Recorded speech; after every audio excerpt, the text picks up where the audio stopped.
Yo, ¿cómo están? It's Wild on Tuesday, and thank you for joining me on my channel. We are live right now, 7 p.m. Central. Hopefully people start coming on here on the chat.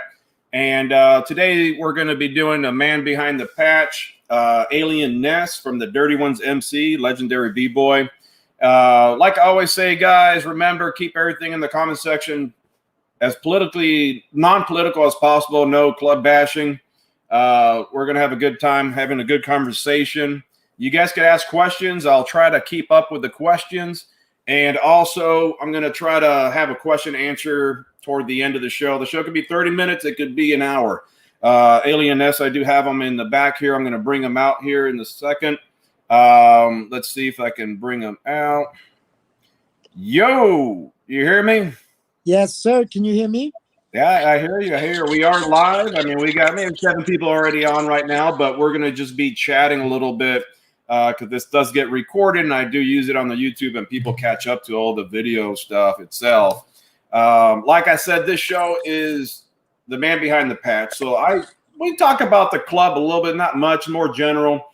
A lot of times we hear these names of these big clubs, and people forget to understand that the members make that patch, right? I mean, it's not, you can't hide behind the patch. The people represent the patch, represent the club, and you guys are the patch itself.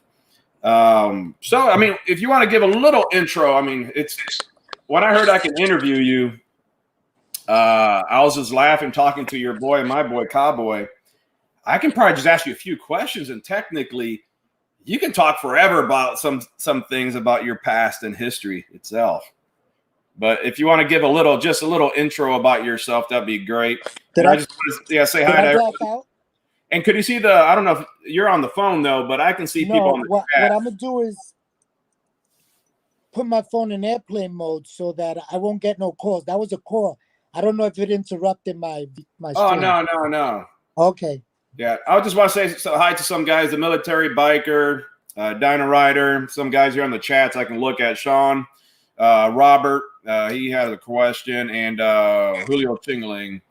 So I think right now you disappeared from me. So maybe when you put airplane mode, your video goes off. Yeah, I just put it. There we go. Because right now I don't see you though. All right, hold on. It's like a little avatar. Yeah, I mean, that pops up. Is that better? Yeah, I can see you now. Yeah, I just had to put the phone in airplane mode. I forgot to do that before. Sorry about that. Hey, Real the Texican, I see you on there. All right, so if you want to give people a little intro about yourself, that'd be good, and then we can get talking a little bit. My name is Ness, South Bronx, Latino, ghetto, broke. Got lucky one day, traveled the world, and back home again. Damn, wait. There's some guy in the chat says I look younger than he thought. Shit. Thank you, Diamond. Thank you. That's a good thing. Yeah, I mean, that's nice and short. You got lucky. I mean, I don't know if people know about your history, your past. I mean, you are really well known as in the b-boy industry, and I guess the hip hop community itself. You involve yourself in a lot of things. But growing up, where did you grow up exactly? Like that's what I mean by being lucky. I grew up in the middle of it all. You know, I'm from the Bronx, Fordham Road area. It was a shopping district. You know, one big strip, Fordham Road. Yeah. And because of the shopping, it became one big melting pot for all of the Bronx.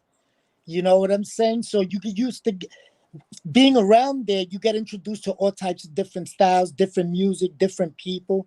And that was around the time that the breaking was taking off really big. And I just took to it. I was always one of those kids that try to get into everything. But you know what I'm saying? Like the dancing. If it was able to get me a girl, I was gonna try to get with it, sports, whatever it took. But yeah, I got into the dancing. I got lucky. I met brother from the Rocksteady crew, the infamous Rocksteady crew.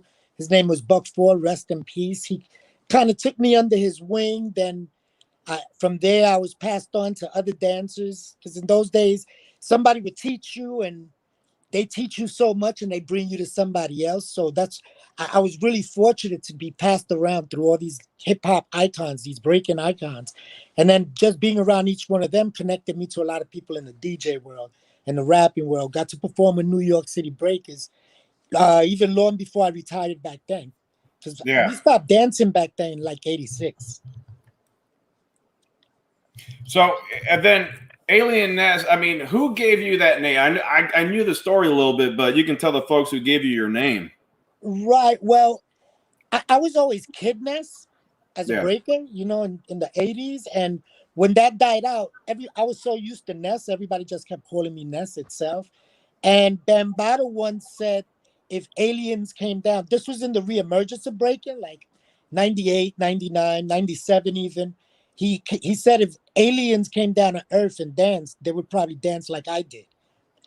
And then that became a joke. And I think it was my brother Jay Sanchez. He's the one that said alien Ness, like Elliot Ness. And I thought about it, and I thought about the whole untouchables, metaphor. And I was like, I like it. And I like the way it flowed. So basically it was alien Ness. After a while, I hated the name. After years of using it, it's like, I want to be Ness again. Yeah, you go here I am putting Alien Ness out. No, it's funny because you go your whole career as Alien Ness, and then people forget you're not an alien, you're human. Sometimes they forget your human part, and I just like to be human. Yeah, I mean, and you started. When did you start like breaking though? You yourself? 1982. 82. 1982, 83 started really taking it serious. By 83, it was like in movies and TV commercials, and everybody and their mama was trying it. Barney Rubble was doing head spins and Fruity Pebbles commercials, and but back then dancers were getting famous. What we call ghetto celebrity status. It wasn't the extent of fame that breakers get now.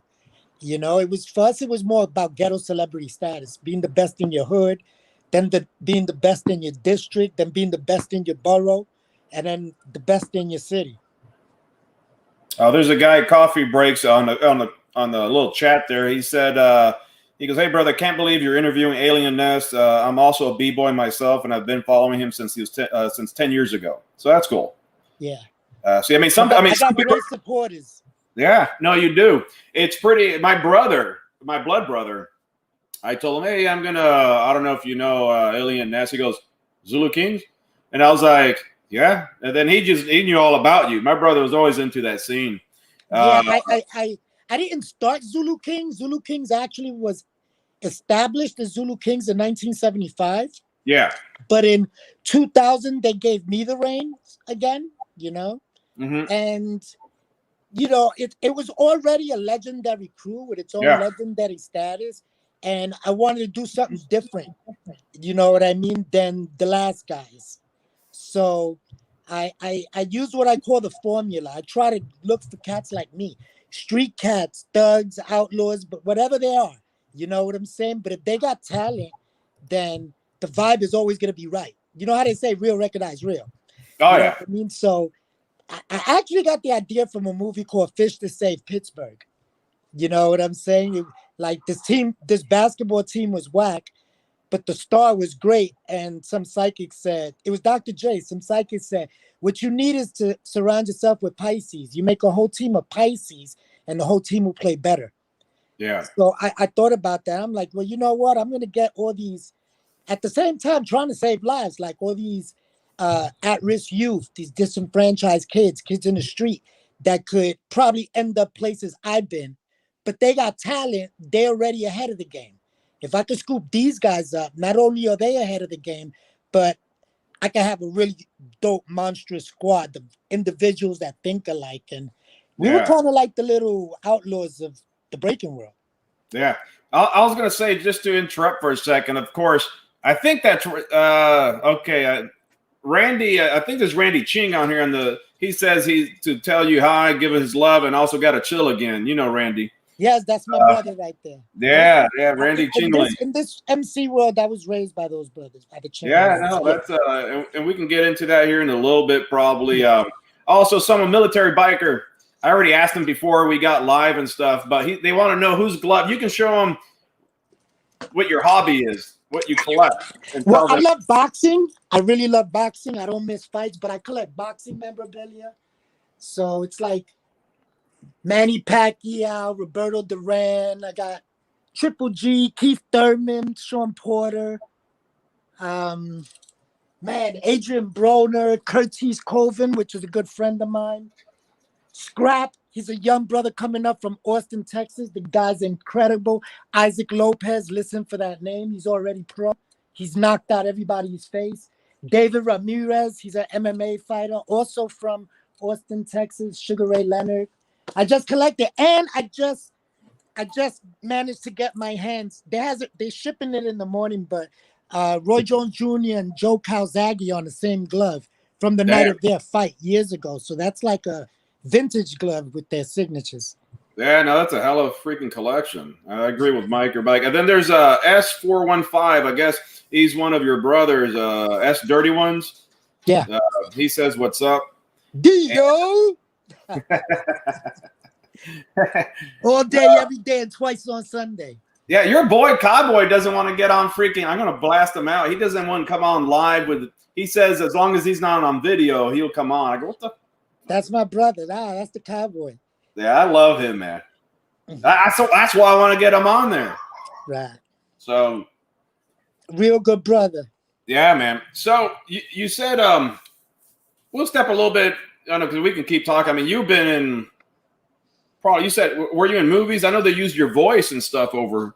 Well, I the latest one is a documentary. It's not about dance.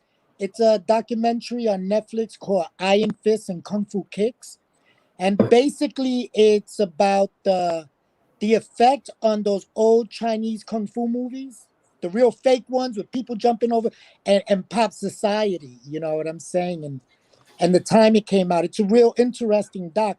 I mean, you learn the history of those movies, those Run Shaw movies, and Five Deadly Venoms and stuff like that. But it's affected so many people, including hip hop and dancers, as myself. And I got the opportunity to be part of that movie.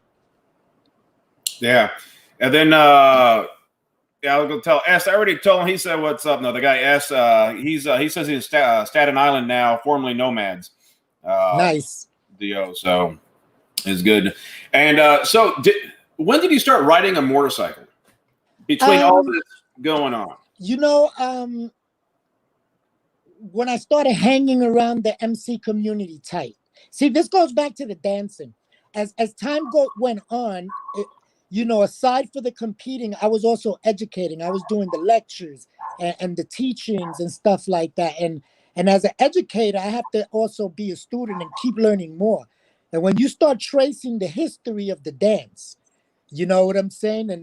And you start going back, it brings you right back to the Outlaws, in New York City.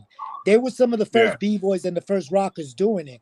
And then when you see it from their perspective, then you start to understand the hardcore burners of rocking and the braggadocious, real vulgar gestures in breaking, when cats compete.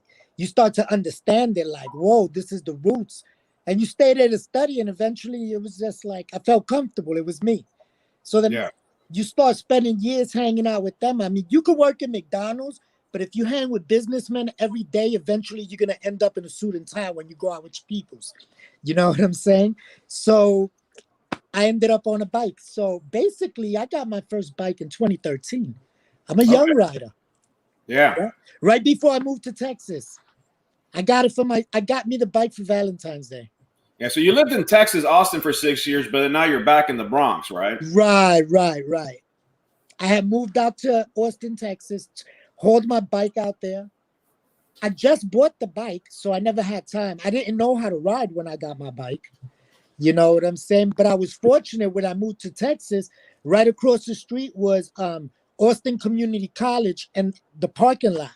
So I was able to cross the street and have a whole parking lot to teach myself how to ride. Yeah, and then there's someone here that says, "Hey Ness, Frankie, hang around. What's good, bro?" Hey, what's going on, my brother? Yeah. So I gotta just interrupt here because I gotta remember I'm not sponsored by anybody. I wish, right? But there's a guy that does these handcrafted leather masks, David Vega. He has a business, Skin Stitcher Leathers, and he does this awesome. I just have to show because I love his work. He does these leather masks, and he does with the bandanas. It's all hand stitched by himself. He does all this leather, and it's actually. I'm trying to get in the picture. It's really actually comfortable, and he does so many things, not just masks, but he does sheaths for knives. I mean, he asked me what I wanted. I just said a few things, man, but he gave me a bunch of things that he does. He does wallets. He does, look at all this stuff. And I'm going to put, make sure I have it the right side. But I mean, he does, and these are just like the basic stuff. He has all these different colors. And I just want to share quickly just his Instagram. So if you guys want to go to his Instagram, and just check them out later. Could you see it, Ness? Yes, sir. All right. This is his stuff right here. This is his Instagram. And he moved from California, left his job, what he did, and he followed his dreams of what he loves to do. So he does this. He moves to San Antonio. So he's here in San Antonio, but he does all custom orders for a lot of MCs, for independents, for you name it. There's a lot of MCs here you're going to see on these pictures. And it's all handmade by him. Quality is like fantastic. So he gave me a whole box of things here. I'm gonna probably ask to buy some here.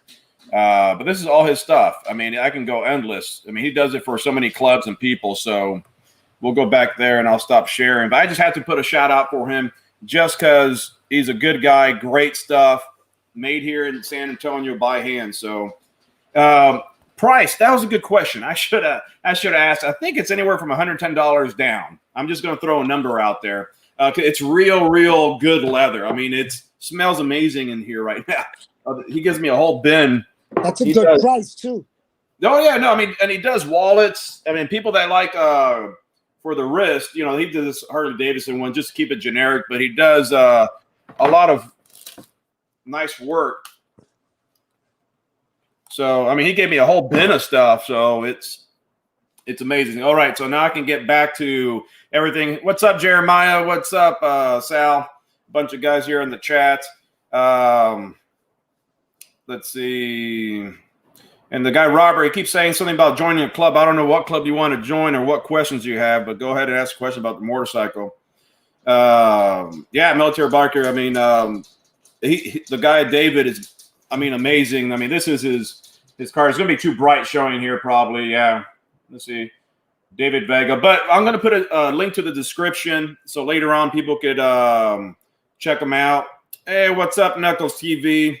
You guys should check out Knuckles TV, man. He has a badass channel too. So let's continue. So you got 2013. You're a newer writer.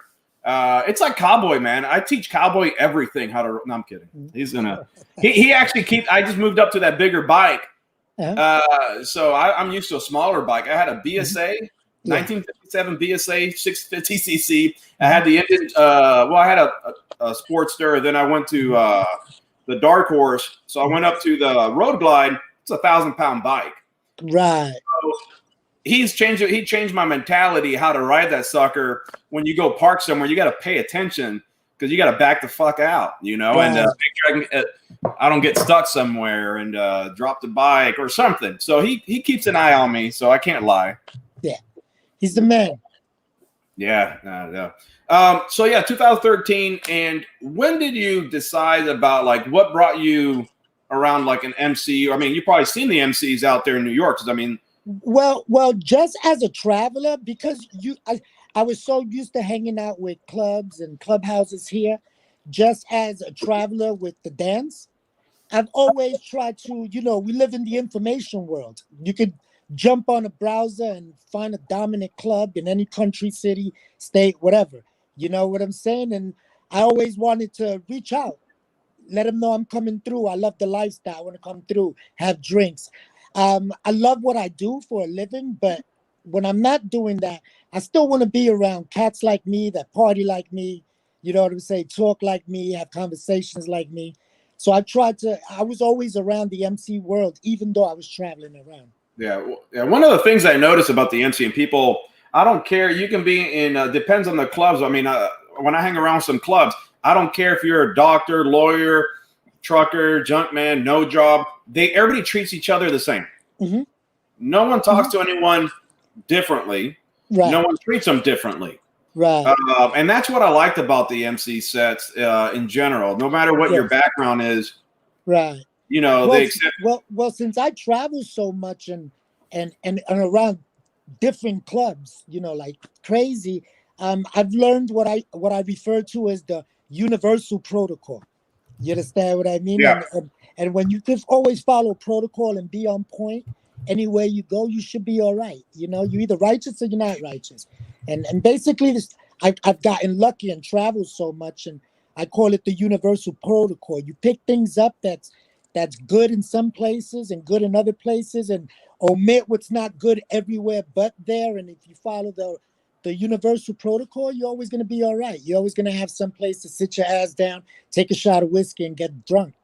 Yeah, and the thing I always tell people, like technically by facts, there's no real book of protocol. I tell people there's not a book of protocol, but there's traditions that we keep, and protocols changes by the clubs, by regions, by countries. Yeah, that's a fact. And the cool thing is, though, I mean, there's always a basic, right, foundation, just like everything. Cool thing is, you've probably seen so many different, from all your travels, you probably picked up some cool little, you know, protocols or traditions that other clubs do that many won't know. You know, all you know is yourself, your region, and your city. You know, it's a lot different than most people think. And I'm going to do a video about comparing jiu-jitsu actually to the MC world, and it's a big point to it. Right. But I mean, there's unwritten rules, that we all follow, and some people kind of took things to extremes, you know. But that's the cool thing about your travels. I mean, you probably where have you traveled? I know due to it would probably be easier and shorter for me to say where I haven't been. Where you haven't traveled, right? I think South America is where I traveled the least. You know, South America and Central America is where I traveled the least. Everywhere else, I've covered it. I like to joke around and tell people, your planet's covered 70% by water. I cover the rest. And the rest is shots of tequila. No, and that also it becomes how do you me with everything I do, I try to be an asset. So also being able to travel and connect and have good rapport and understand what's good here and what's not. I become an asset to my friends. So when my friends travel, I'm always able to pick up a call and be like, yo, and connect people together. I did that with Cowboy when he moved out to Texas. Yeah. My boy Cowboy. He's my boy now.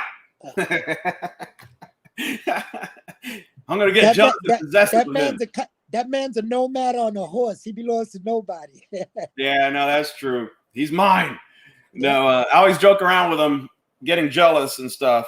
When he went back to New York for a second, I saw pictures of you guys all together. Yeah, I was surprised. Yeah, he called me one night, but he kind of caught me at a bad moment. You know what I mean? And then called me the next day. I wasn't even trying to get out of bed, but I found out he was downstairs. I jumped up, put my boots on, got out, hooked up with my bro. He a real righteous dude, man. Yeah, then Sal is the president of the Bar Hoppers in Cozumel. He said that whenever you ever want to go to Cozumel, you could always visit him and his club there. Thank you. Best believe I will make that call. Hey, if you go, you better let me know. I'll go to Cozumel. Yeah, you can fly over. That'll be a cool trip. Yes, sir. I seen these guys with flip-flops and tank tops and their cuts on, riding on their motorcycles there.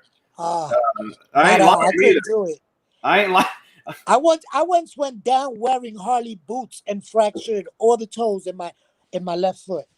Oh man. You know, so flip-flops, oh my God, I couldn't do it. All right, so I gotta get back a little on track. Literally, guys, I don't have anything written down. I'm covered with David Vega's knives and masks and stuff. I gotta pick one that I like this one. I like that one. I should make a Cuban one though too. No. So okay. You said I know you were kind of brought around with was it the Chinglings or Yes, sir. was that before the like you were hanging around the dirty ones or how did that work out? Oh, way before that. Way before that. I didn't meet my brothers until after I came back from Texas in like 2018. Okay. I never intended to be in a club. You know what I'm saying? Yeah. Yeah. I really like my lifestyle. I like being able to go, and like I said, just network with people all over the world. You learn so much. You learn much more that way. I mean, if you in this game and you ain't trying to learn, you're doing it wrong.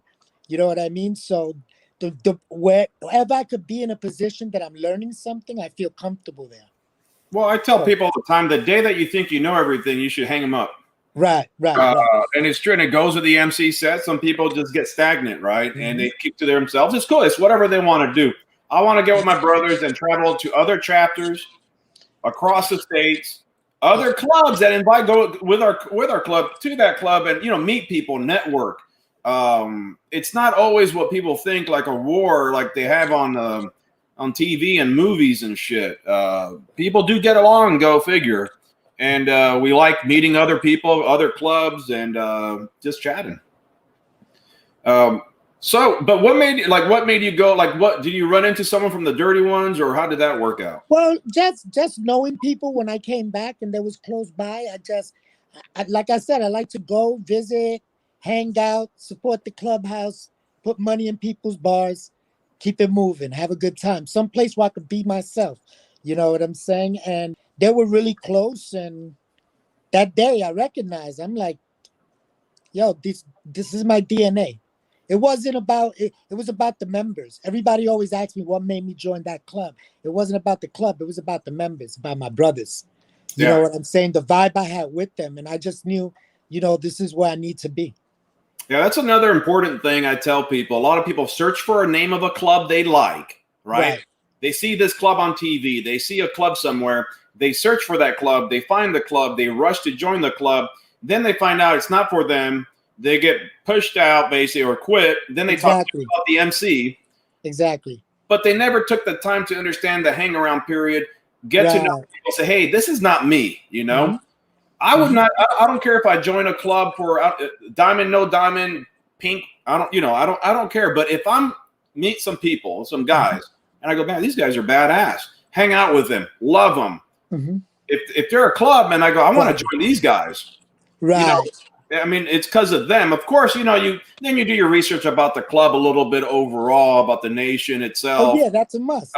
Which is a must. But ultimately, it's the chapter you're in, not the nation club, because you're going to be more with the chapter than anybody else. And if you don't like your chapter, what's the whole point of it? Yeah, for me, it's my brothers. You know what I'm saying? It's like I recognize I see my DNA in them, and I hope they see their DNA in me. You know what I'm saying? I feel like we're all the same but different, and the connection is dope. And it's what I really fell in love with as a youngster.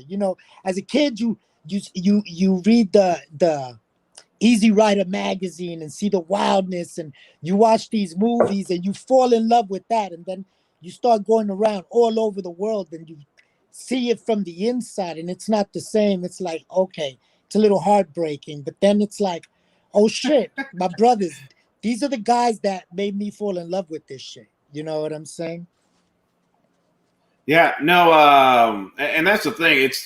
It's all about the brothers that you build in the bonds. Exactly. It's something you can't explain to people. I say, no, literally, it's like your blood brothers, Yeah. And every also club, the education, Yeah, and that's the thing. When you go into a club, you have to keep an open mind. Yeah, it's an education. It's an education. It's no different than school. It's no different than the military. It's no different than work. You know what I mean? It's all the same. It's an education. Yeah, because we're grown-ass men, right? We're grown-ass men, and some people have a little toughness attitude. They go in there and think they know it all. They might be from another club. But ultimately, myself, anywhere I go, open mind. like I don't know anything to a point, absorb what I hear, learn what I want to learn, and try to learn as much as I can. Because I don't know everything. You know, there's things I'll call and text people and be like, hey, and give them a question and say, because I learned from some graybeards from back in the day. And usually my videos, a lot of stuff I learned is from these guys from back in the day and throughout the years, and also from current and talking to people. I run things by Cowboy a lot, right? And I just the total opposite he tells me. I got to take tons of shots at Cowboy today. What is that? I'm trying to read some chats a little bit. The S says unwritten rule: no sneakers or shorts while on the bike. Sorry, guys. If you go to Cozumel, trust me, it's totally different. These guys, most of them wear jeans, man. But I did see some guys with flip flops and shorts. But like, ultimately, same thing with the club. You guys in New York do it differently, though. I mean, East Coast is totally different from the West Coast. Even like from Florida to Texas, it's totally different for me. Well, New York has something that's only New York. That's different from the entire world. Pizza. Well, two things: the pizza. But we in New York City had a patch culture that wasn't attached to a motorcycle. You know, you had street gangs in the 60s and the 70s. Like, I mean, Warriors is a big comic book exaggeration of it, but you know, you had a lot of street gangs, you know, that roamed the streets, like Savage Nomads, Savage Skulls, Black Space, stuff like that, and they wore three-piece patch. It was something that was rare to New York only, and they didn't wear an MC patch, but it wasn't rare to see a 1369. Yeah, no, this guy, he said, I used to be Dirty One's MC. My pops was Dirty One Street Gang before they became an MC. Exactly. Dirty One started in 68 as a street gang. Yeah. And then 74 established as an MC. Yeah. A lot of clubs back in the day, that's how a lot of them started. Right. Street gang and transitioned, you know. And bicycle gangs. Yeah. You know. Literally bicycles. Bicycle clubs, really. But in New York, we had gangs. I mean, in Miami, for me, Miami was different. We had more like car clubs, right? I was like involved in car clubs in Miami. Right. We had all the, you know, about bass and stuff like that. So that's where I grew up more. Out here, they have car clubs out here, but they call them AC, auto clubs. Yeah, auto clubs. Yeah, back in Miami, it was a total different world for me growing up compared to when I moved up northern Florida and stuff. But Miami's a whole little country itself. Right. Then, but because you guys had like the barrios, man, right? It's like broken up into blocks and hoods, ghettos. I live in the projects. I live in Bronx River Projects, which is also like basically the home of, you know, Zulu Nation and hip hop as we know it, and the first breaking crew rather, is from these projects. So even like this neighborhood is still, I mean, it's different, but it's still basically the same. We stick to ourselves. We take care of ourselves. We police ourselves. How far are you from your clubhouse? Oh, my chart is in Brooklyn. Yeah. Yeah, I'm in the Bronx. That's a trip. That's like maybe 45 minutes during the day, 25, 30 in the middle of the night going home where there's no traffic. Yeah. Okay. Yeah, that's still not bad. Not bad. I don't live in the borough or neighborhood my chart is from, but that's where all my brothers is at. Yeah.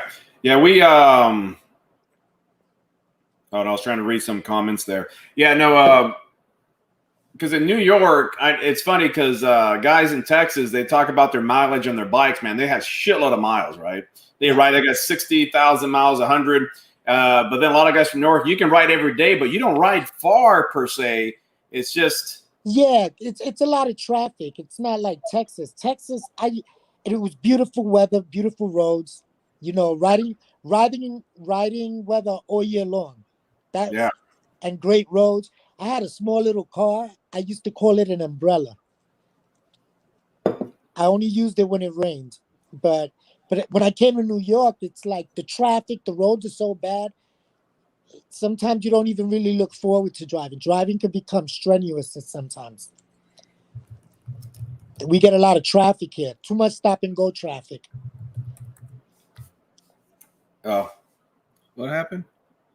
What? YouTube rejected a comment I put? Shit. Oh, yeah. No, I was trying to show Randy, because there's someone called, I know, Julio. Are you a Chingling, Julio, or not? Because Randy's a Chingling. There's a guy called Julio Chingling, and that's what he puts his name, but I don't know if he's a real MC Chingling. Yeah, then Randy is. I saw. Do you see how I met up with Randy in Tampa, Florida? In Tampa, Florida. Yeah. He sent me a text and stuff. Just hey, I'm in Tampa. I'm like, how the hell did you know I was here? He goes, oh, I'm just saying where your hometown. But we met up, had a good time, man. Just just quick little visit. Yeah. Oh yeah, no sir. Okay, yeah, Julio. Randy's he's from the mother house, real Chingaling. So that's why he's asking. Julio Chingaling's like, no, I'm not Chingaling. So yeah, I mean, just the history of your clubs. I mean, how old is your club? My club is, well, like I said, it was established in '74 as an MC, '68 as a street game. So the complete history goes back to '68. Yeah, no, it's a good history, man. That's what I like about New York, man. There's a good history with the clubs. A lot of clubs out there, and yeah, there's rich history here. Yeah, now there's some rich history. And you guys all ride? You guys actually ride in the snow, or you guys walk it? Depends. I don't do it. I ride a 1988 garage built Sportster 1200 XLH Death Trap. So I can't ride in the snow. Yeah. Okay. Yeah. No. I mean, I rode in the snow a few times. I rode up from Florida to Chicago, and there was a smaller bike too, and it wasn't pretty. No, it's not fun. No, I mean, coming from Florida and Texas, I mean, like you said, Texas. I love Texas. The roads in Texas. There's plenty of back roads, plenty of hill country. The country roads. Yeah. And the only thing, even Black Dragon on you, he's always laughing because people in Texas, if you have chapters outside of Texas and people are doing state line crossings, it'll take you like all day, 15, 17 hours to get out of Texas if you're in the southern point of Texas up. I was in Austin, Texas, which is central Texas, right in the middle. So basically you could drive in any direction from there and still be in Texas. 13 hours and still be in Texas. Yeah. Which is unheard of to me. Like, I leave New York, you give me 13 hours, I'm going to get you down into Georgia at least. You know what I'm saying? Yeah, so that's why a lot of people earn their state patches when they pass the little state patches going through states or to other states. I guess in Texas, you can kind of hit North Oklahoma, then toward Oklahoma and cut every damn state quickly and come back down. Oklahoma and... I don't know. I'm not good with geography, but either or. So, and back to, I mean, you're still doing a lot of b-boy stuff, right? I still teach. I still teach. I still lecture. I judge contests here and there. I'm an advocate. Breaking is now officially in the 2024 Olympics. So I've been an advocate for that as well. Yeah, it will be in the 2024 Olympic Games in France. One of the sports will be breaking. I did not know that, honestly. Yeah.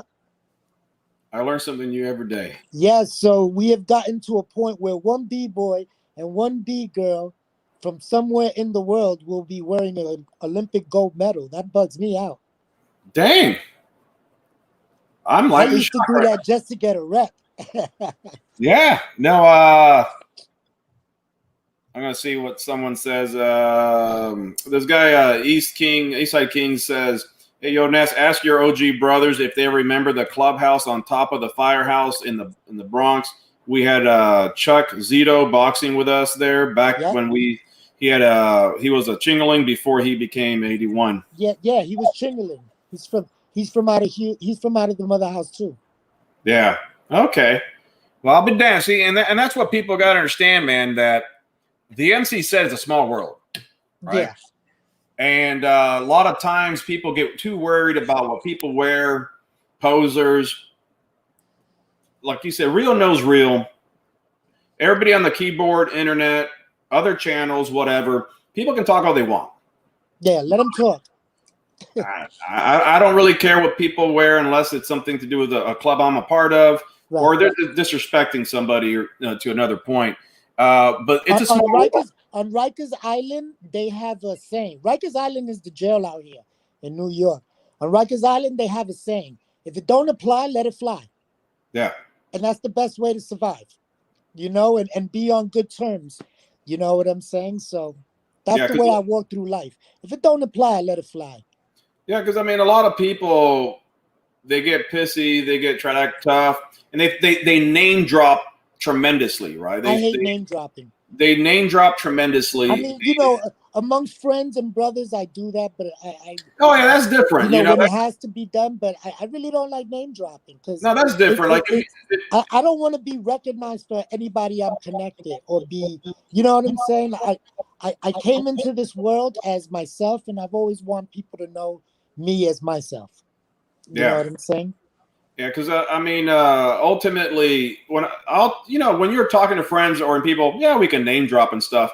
But if someone I never met and they're like throwing me these names and names and names, because trust me, what happens is, and always does, they start talking bad about somebody, about something, and I actually know that person. Man, listen, if everybody on the planet went through life believing that they're being watched and listened to all the time, the world would be a better place to live in. Yeah. I go through my whole life believing that I'm being watched and listened to at all moments, and I act accordingly. It keeps me in check. Yeah. I got is that Cowboy? I see a Cowboy, and he says, my brother's, and he's a DOFFDO. I wonder if that's our Cowboy, not your Cowboy. Okay. Yeah, it's probably him. I gave him that name. Huh? I gave him that name. Did you really? Yeah. I mean, me, I like the outlaw look, but I like the Western outlaw look.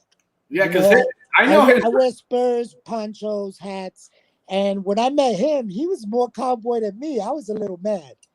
I was a little mad. I'm like, this guy's Cowboy. The thing about Cowboy, his original name was Mad Mike. Yeah, Mad Mike. And but so he's not an angry dude. Well, don't get him angry, but he's that's not the thing. He's the nicest guy. Yeah. Love him to death. I got to say that even though he's watching, love him to death. But he's a guy you don't want to piss off. Yeah, yeah. You know, he just like any grown man, you know. There's no reason to piss anybody off. No. You know, especially a dude like Mike. He comes correct everywhere he goes. He's good people's. Yeah, no, he's very respectful. Just little things, man. We go places. He keeps the doors open for people. You know, he's very polite and stuff. That's that New York shit. That New York shit. Everybody's always. Let me ask you. I probably already asked you this. Oh, I'm trying to say. Everybody asks. Because everybody, each time he says he makes pizza down here, every New Yorker says the same thing. It's going to be different. Why? Why is it different? Because of the water. Because of the water. Every single New Yorker, literally, each time Cowboy says, "Oh no, I learned to do my dough, my pizza," and they're like, "Hey, it doesn't matter. The water." So yeah, you gotta get buckets shipped. Yeah. I was gonna say. So, do you guys do with your clubs? Do you guys do runs and stuff to other all the other chapters and? Yeah. We do the runs. We go everywhere together. You know what I'm saying? Sometimes there's brothers that just jump up and ride to ride. You know? Cowboy was one of those brothers. Cowboy just come out of nowhere, tap me on the shoulder, says, "Get on your bike, let's go." Yeah. Where we going? Nowhere.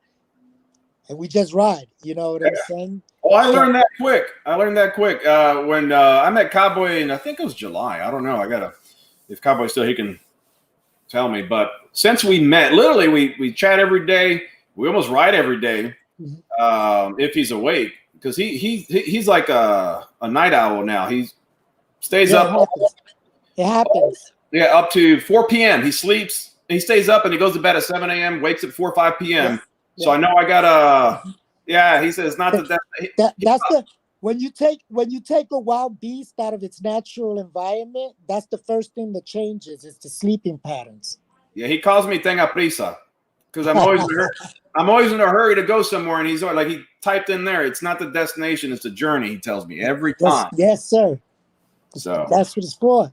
yeah, It's to ride. That's what we do this for, right? yeah. What would you tell somebody interested in joining an MC? Not only because you guys are a diamond club, you're a 1% club, but I don't know if there's differences about telling people about joining which one or not. But overall, if someone's interested in joining an MC, coming from a different background, because you're newer to in regards like it's compared to your other life, right? Into the MC life, even though you've been around them for years.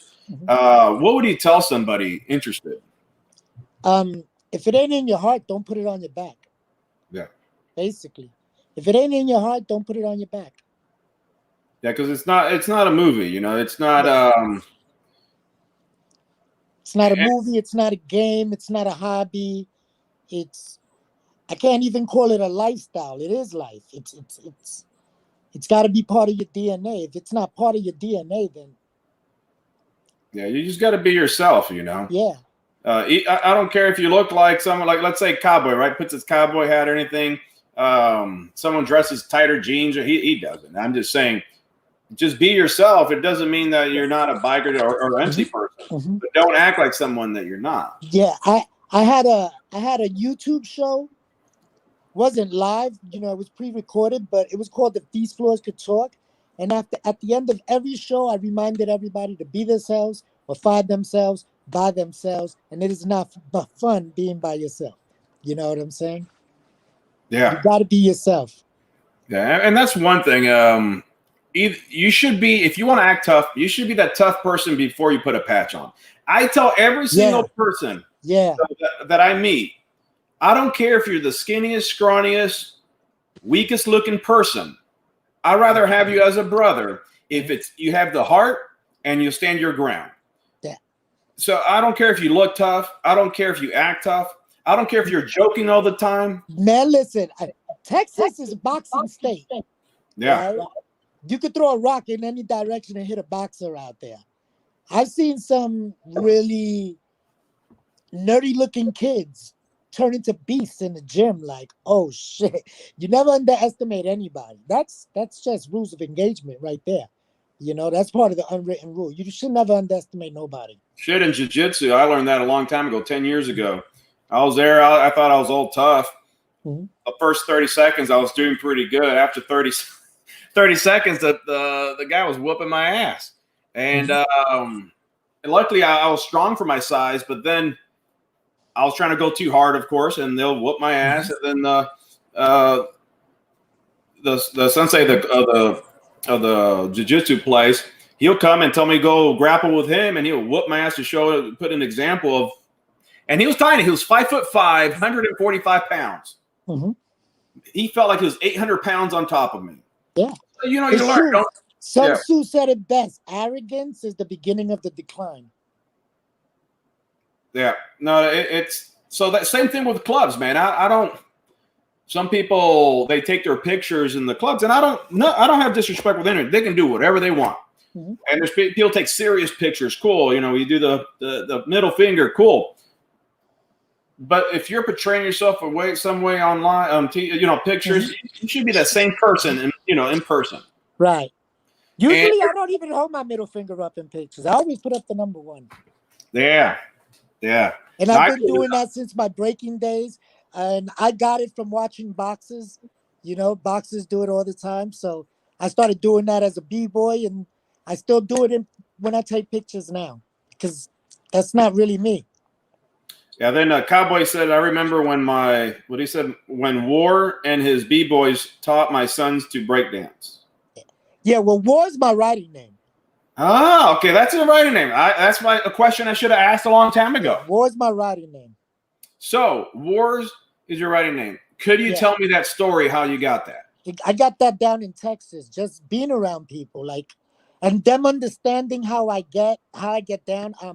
I like to read a lot, but war is my favorite subject. You know, I like history, of course, because that's part of it too. But I read Sun Tzu, Machiavelli.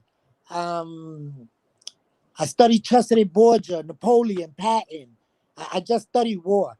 you know. And when you start thinking of people, and sometimes you're privileged to certain conversations and allowed to speak your piece. And I guess just the way I came about, they just said, your name's War. I'm always quoting somebody, Chesere Borgia, Sun Tzu. I approach everything like war. I don't care what it is. I could meet a girl for the first time and we are dating. I am practicing the art of war. You know, it could be anything. In the b-boys battles, Are you trying about putting their legs up? in b-boy battles, I'm trying to be Chesere Borgia. Like everything, I approach it from a way of war. Plus, my horse is red too, so war is the second horseman of the apocalypse. Let me ask you a question. Did Cowboy make you name your bike? Well, my bike's name is Nelly, but him understanding the whole concept and that it comes also from the Book of Revelations, the second horseman, which horse was fire. He was the first one that started calling it the war horse. Yeah, the only reason I asked that is because I was never into certain things that people did with their bikes. For instance, the Gremlin. I never cared about doing it. Right. I never named my bike, to be honest. My bikes, I never had a name until Cowboy comes along. Yeah. And he said, no, you need to name your bike, and you need a. He surprised me with a Gremlin. He came to my job, and out of nowhere. So then I thought that because he asked me a question if I had one, I said no. Then a couple of days later, he just shows up, and he had a little surprise little package, and he gave me my Gremlin. Yeah, it's got to be given. Yeah, and he forced me to name my bike, so I named my bike Bagheera. Nice. I think he's the one that helped me with that name. So right. Yeah. Well, my bike's name is Nelly. She's always been Nelly. I named her after my mother, the only woman that's never done me wrong. So I wanted my bike to treat me the same. You know what I'm saying? But he's the one that named it the War Horse. Okay, and you know, she's red. I got like over 24 skulls on her. I keep adding more. Are they each a story for the skulls, or you just like? Sometimes it's just the design I like. Other times, a close brother will pass away. I have skulls that I put up for brothers who have passed away. You know, another skull on my bike. You know, they all have different reasons. They not all have meaning, but they all have different reasons. Now everybody in the comment section is saying that you should name a bike, blah blah blah blah. Yes, I named my bike. Cowboy did you a justice. Well, my old bike, my BSA, I never named it, but so everybody always called it Get Back. The reason why, because I was around a big club, and during the runs, it was a BSA. Yeah. That club doesn't allow BSAs, but so they told me get to the back. Wow. So that they always joked around, and I called it. That was my nickname of the bike, but I never named my bike. So right. Well, you want to hear a funny story? You know how I said I taught myself how to ride in Texas. Yeah. And the guys that gave me my name in the beginning, because I was just like I said, starting to learn how to ride, they used to call me Low Miles. So I came that close to my name actually being No Miles. I'm glad it was War. I got to ask you that Randy Ching wants me to ask you what your gas tank says. It says, don't fucking die. Don't fucking die. So why that? Is there a story behind that, or? Just I like I said, I'm a historian. I like history. I like old school. I like my bike to look old school. You know, I put a king and queen seat on there and 40-inch sissy bar. I like that old school look. And that don't fucking die. I seen it in a few pictures on old choppers. And I looked at my bike and I thought about how many times I've went down on her and how many times she's broke down on me. I figured it would be like a two-way conversation before I start. Don't fucking die. Yeah. My bike, she's been treating me a little rough lately. So I think she notices when I treat her bad, she treats me bad just as well. So oh yeah. So I just took my bike and my clutch was slipping. We're running with these groups. They take off like bats out of hell, and I'm in the back like a mile back still. I'm convinced that I no longer need a mechanic and I need an exorcist. Yeah. And then so that's why I dropped it off today. I mean, it's okay. They're gonna just adjust. It just needs an adjustment, so it'll be good. I'm gonna do that. So, but I was gonna say I got a touring bike, but in New York, do most people have baggers or mostly, or what do they ride mostly? There's a lot of touring bikes out here. Really? Yeah, especially when you start like I do, you good. It's your means of transportation, but you start taking those long hauls, eventually you're gonna want to upgrade. You know what I'm saying, and have something more comfortable for the longer runs. Yeah. And then so anything coming up for you that is pretty cool, or anything that you have going on? I should be finishing my second book, but I've taken a pause on that. At the moment, they're working on a documentary about me. I have my brother, Mr. Wave, who was originally from New York City Breakers. Now he's a filmmaker. He's got his own production company. He's actually in California now, meeting with people connected to me out there, doing interviews and such like that, you know? And just keep advocating. Put myself in a position. Maybe I want to be an official coach for the Olympic team. Yeah. Did we even talk about your first book? No. So you said second book. So what's your first book? The first book is called The Art of Battle. Basically, I made my name competing, battling, dancing since I was a kid till up until I retired. I did my last battle at the age of 50. But when I decided to quit, you know, a lot of people never understood how I wasn't that dynamic, but I kept winning. You understand what I mean? And it was because I approached it in a different way. Even with the battling, I approached it as Sun Tzu would, The Art of War. So I decided to just write a book about a lot of my theories, and I called it The Art of Battle. I self-published it. I go through a UK printer. I'm giving you guys free game here. I go through a UK printer, so I don't have to have a barcode. You know what I'm saying? And I can distribute over the internet. Okay. Self-published. I'm the sole distributor.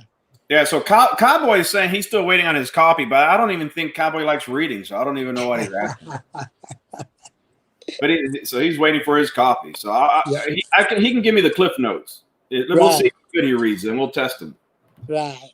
No, so that's cool. Well, I haven't reordered because London is in their second biggest lockdown again. And it's been, unfortunately, like I said, I get it manufactured and printed at a London printer.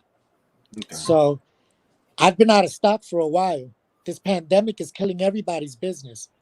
It's killing most people's business, but I'll tell you what, some people are doing really good, bastards. Yeah, well, I'm talking about me, the small time businessman, the person that doesn't want to work, that doesn't want to work for anybody, that would rather invest in himself than break my back for a paycheck. You know what I'm saying? So it kills a lot of our business.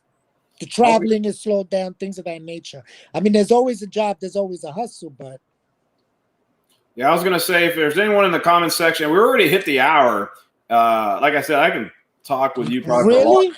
Yeah, we're already hitting that. Trust me, Cowboy, we were laughing because I was like, shit, I try to skip things. I can probably just talk to you for an hour for about one subject. Mm-hmm. So I was trying to hit little subjects so people can see basic about you as a person as much as they can for a small period of time.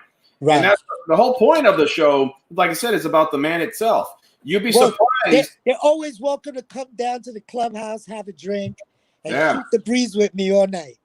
Because you'll be surprised that there's people that messaged me watching other guys from like my first interview with Corpse 1%er, which it had technical issues. We had to take it down, and it kept having glitches. And even like people that said, normally I'll look at someone and be up on arms about that club, but just sitting there listening, you relate to the person. The guy was like, "Oh, I was a vet too, and I relate here, and this is how I grew up." And you see the person as a human. You don't see them as the name of a club. Right. And that's why everybody has their nicknames, their road names. The character, every club chapter has a personality. Right. Every chapter does. Mm-hmm. And then the course of nation can have a uniformity, but each chapter has their own personalities. Every person has their own personalities. And it shows you how we're all the same in sense. Yeah. You know, so we're all the same. And when and there's bigger fucking garbage and bullshit going on in the world. You know, and unfortunately it might take some real bullshit to happen for a lot of people to say, man, if he walks like me and dresses like me and rides like me and party like me and willing to fucking go down like me, then fuck it, he is me. And we gotta recognize the real enemy. There's a lot of shit going on, powers that be. And I don't care what side people are, what side people are not, but at the end of the day, they're gonna look down at us, especially if you're Diamond Crew. No matter who's sitting at the top, they're gonna look at us as criminal organizations. They're not out there for us. You know what I'm saying? And we should all just respect each other for who we are. Yeah, because a lot of things that people don't understand is in outside the MC set, someone that doesn't know anything about MC, the diamond doesn't mean anything. Anybody's patch, they all look the same. Even Joe Blow, who wears a cut that wears freaking Sons of Anarchy in his back, he can go rob a grocery store wearing a cut. They just see, oh, he's a biker. Then they see you with a patch, oh, he's a biker, and they relate criminal activities. They relate exactly. They go or not. You have that's another subject about pop-up clubs or there's a difference to me between a pop-up club, a new club that's doing things correctly. But there's clubs out there, people that just form and they go places and create little scuffles at bars. Now we can't even go to that bar. You know, there's a sign that says no colors. And I'm like, what kind of color? What are they talking? I'm like, you come to Texas, no color to that. A lot of times it be like that. Yeah. You know? A lot of times it be like that. They're always going to judge you by what you look like. Yeah. No, so and that's why I try to tell people that you represent your club that you're in. Same thing. If you're a supporter, someone that wear support gear, you're representing. Yeah, you are. You're a representative. Everywhere you go, you're a representative of that.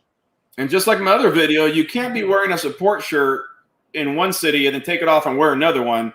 Nope. I mean, if you're going to support a club, you support them.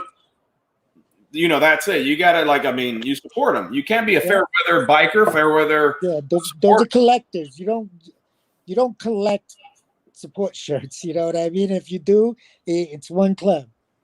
Yeah. No. So, all right, guys. I guess like I said, we can keep talking, but I guess we're going to be done for this hour. Again, I just I got to show this stuff again. So the guys that might have come in, these masks by David Vega. These are leather handcrafted masks, and he does custom orders. And I'll go to his little site again just because to show. And I have literally he does. We all carry knives. So he does knives. He'll do it in different colors. He'll do logos, custom stuff. And I know some guys are looking for his information. So this is his Instagram. Let me share. So go to the top. So guys, this is his Instagram, skin_stitcher. And he does awesome work. Like I said, there's no way I'm sponsored by anything. Trust me. I wish I was. I only have 1,600 subscribers, which is amazing to myself. But he does great work. The quality is ridiculous. And I have it here in my hands. And literally, I even showed the pictures to, well, he has this one. Oh, these these are just the basic ones that he sells online. I think that he only makes a certain amount at a time, but he'll custom make everything. And it just smells the leather and it's just great. So that's why I just put a plug in for him just because I like his stuff. I like his story. He works hard. And I think, I'm going to probably order a knife sheath through him soon. So, and thank you guys for being on the comments. I think the whole time we kept about 45 people watching at least. So it was a good live interview. Thanks for anyone that's a subscriber. Please, if you're not, subscribe to my channel, Wild on Twos. Go check out Ness. If you have an Instagram or anything, you want to plug anything, Ness, go ahead. Ness4. Ness4. Keep Ness4 on it simple. Instagram. NESS4. Awesome. Again, like I said, it felt like the hour went so quick. Yes, So, sir. hey, we can probably do a part 2 later down the line. Do a part 2, just another continuation. Maybe some people will have some questions that they thought about, and or we can have a topic and just talk about a topic. You know, it's No doubt. so. All right, man. Well, you have a good night. You have a good night, everybody. Good night. Much love and respect. Peace.